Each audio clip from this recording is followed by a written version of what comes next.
we've come to expect things on the internet to be free. When you're not paying for it, it's not free. You're the product. Someone else is the customer. When you go onto Facebook and it's free, you're the product being sold to the advertiser, and your information is sold to God knows whom.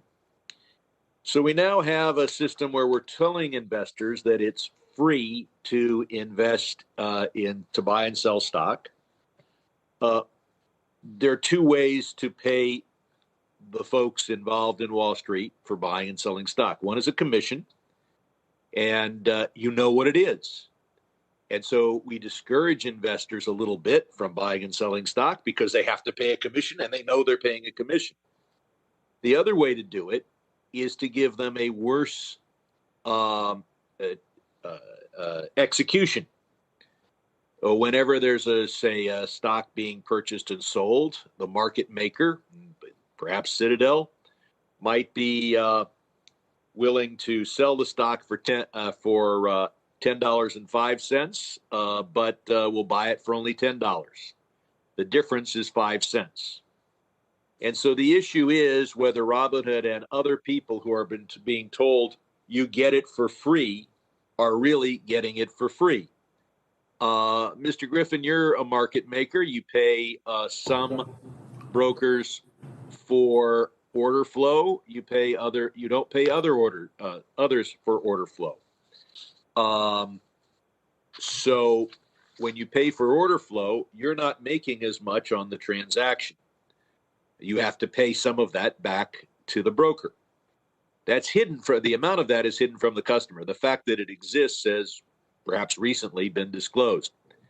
SEC rules require that people get the best execution, but I've recently learned that there's best execution and enhanced pricing. So if you get an order from Fidelity and you get an order from Robinhood and you're paying for the Robinhood order flow, is the Robinhood customer getting as good a price as the Fidelity customer? Mr. Griffin. So, Congressman, I believe that's an excellent question. The execution quality that we can provide as measured in terms of price improvement is heavily related or correlated to the size of the order that we receive. So if I were to speculate, don't tell me that that there are other factors involved and take us down another road. I'm asking you a clear question. Assuming same size of order, one comes in from Robinhood, one comes in from Fidelity.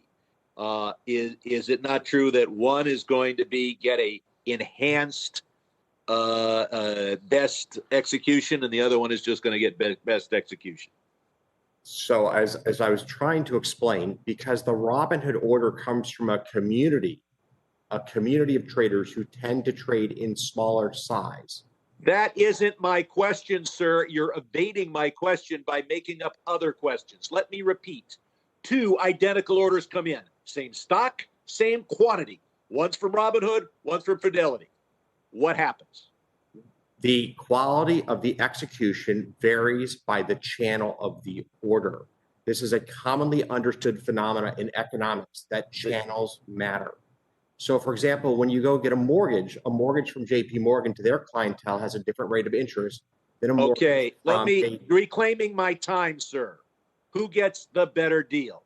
Well, one that comes from a broker who is being paid for order flow, and one not. Can you testify that on balance, there is no difference, assuming the same size of the order?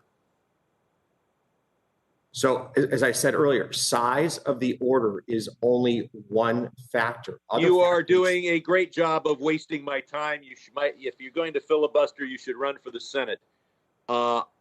Everyone else I've talked to in this industry says when you pay for order flow, you get when your broker is being paid for order flow, you get a worse execution.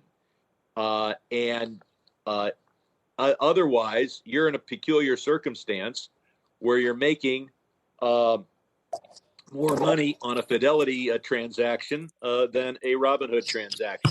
which would be an absurd business practice. The gentleman's time has expired. Shepard Smith here. Thanks for watching CNBC on YouTube.